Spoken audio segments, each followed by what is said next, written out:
IVM. Hi, I'm Utsav, a behavior researcher by training and a slow traveler by passion. Postcards from Nowhere is a travel podcast where I condense a decade of travel experiences and explore not just the where, but also the why and how to travel.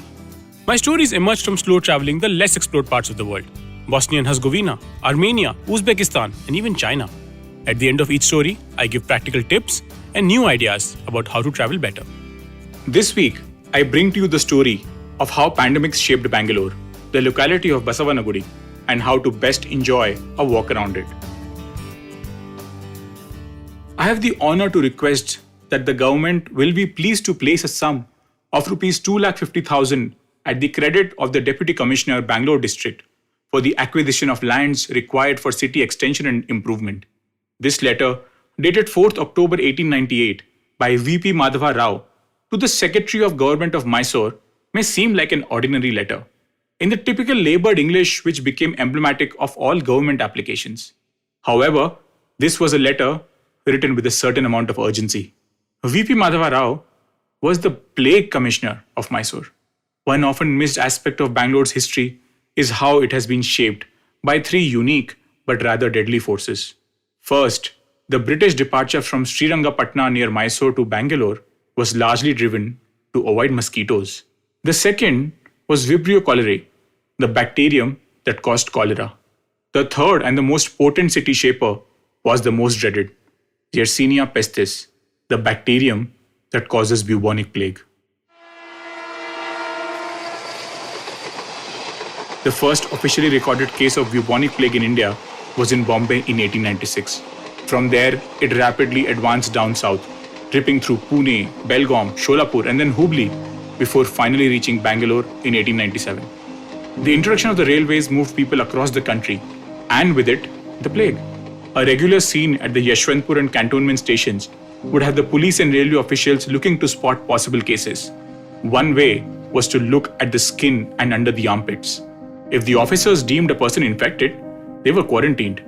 These quarantines were pretty strict, so much so that even the royal family of Mysore was once quarantined in the Jagmohan Palace. Despite the best efforts of the ruling classes, the plague hit Bangalore hard. In 6 months, several thousand people lost their lives. The impact was felt far and wide.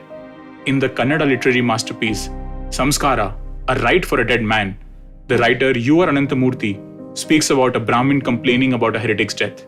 He says, "Alive, Naranappa was an enemy. Dead, he was a preventer of meals. As a corpse, a problem, a nuisance." They succinctly captured the caste dynamics of the times. But the most profound change happened in policy making as the government finally decided to decongest the city. And thereby, the city started expanding, with 2 new areas being created. The first one was south of the existing city, specifically Chamrajpet. It was named after the old temple at one end of the extension that was dedicated to Basava, or Nandi the bull, who is regarded as Shiva's mount. And thus, Basavanagudi was born. It was divided into rectangular plots with roads running north, south, and east, west. It had clearly divided areas for different people. Near the current day Dodda Basavana temple was the area reserved for Brahmins. Diametrically opposite to them, separated by a large public square, was the area reserved for Muslims. The northern parts were reserved for Lingayats, Naidus, and Pillais, whereas the south was demarcated for a whole host of communities, from the Marathas to the Rajputs to the Shudras. Caste and religion-based segregation was the reality of India over 200 years ago, as much as it is today. If you happen to visit Basavanagudi today, you could still see many of these segregations. But the plague also shaped the architecture of the locality.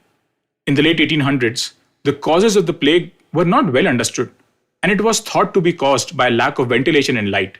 It was only in the 1890s that the bacterium causing plague was found in rats, and only in 1908 was the link between rats and plague firmly established. And this impacted how Basavanagudi was built, since the idea was to have adequate ventilation and open spaces.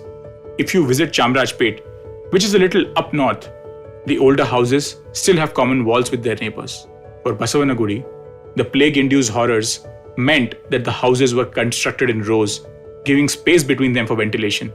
Such was the impact of the plague that even today you could visit the Plague Maramma temple located in Thyagaraja.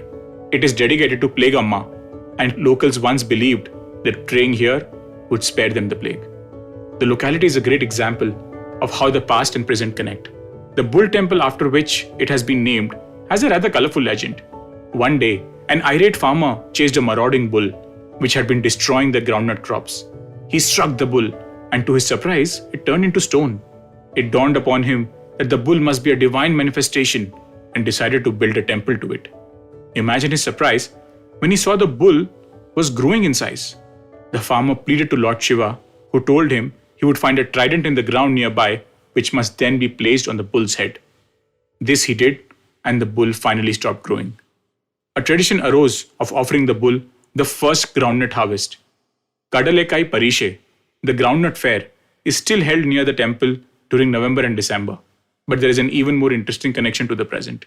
If you visit the Gandhi Bazaar, you could find yourself in Srinivasa Condiments, more popularly known as Subamma Angadi, which is well known for its spicy, salty peanut snack called Congress peanuts. Yes, you heard that right. Congress peanuts. The story goes that in the pre-independence era, the Congress party workers would write important party information on small sheets of paper that would be hidden in boxes and sacks of peanuts, so that hidden from the British, they could get the information from one place to another.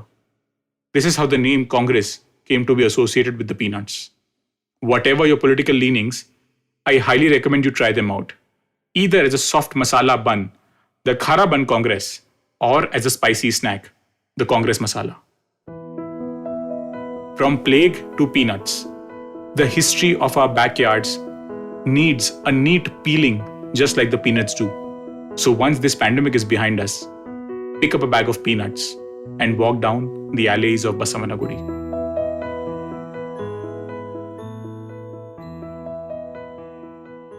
If you like this podcast, don't forget to check out other interesting podcasts on the IVM network. You can listen to us on the IVM Podcast app or ivmpodcast.com. You can also follow us on our social media. We are at IVM Podcasts on Twitter and Instagram. If you want to reach out to me, I am Utsav Memory on Twitter and YVTravel42 on Instagram.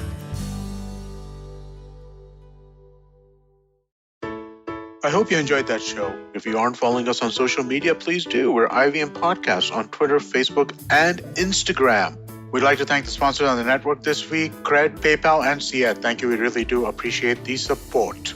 So this week on Cyrus Says was great. We had Meghna joining us on Cock and Bull, Tanveer Taj and Priyanka Jena talking about pets. Huma Qureshi talks about her new television show and her life in Bollywood. And to celebrate 700 episodes on Cyrus Says, we had a number of his previous producers come on board and reminisce. Tune into This Round Is On Me, where Gauri Devidayal was joined by Samir Sheth and Yash Panage. These are the guys who started Bombay Canteen, O Pedro, and a number of other restaurants. Really great conversation they had with Gauri. On The Habit Coach, Ashton Doctor tells us about nourishing creativity and the importance of losing and some micro habits to counter overthinking.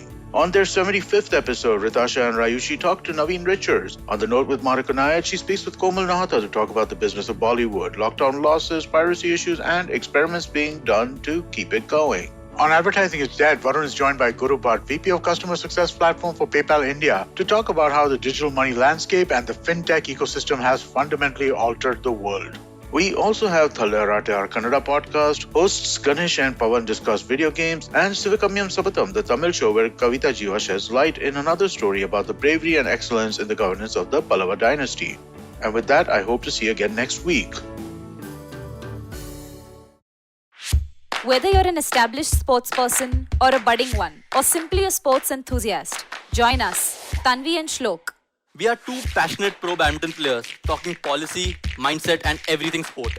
So tune in to The Millennial Athlete every Monday. Only on the IVM Podcast Network. Trust us, it's gonna be lit.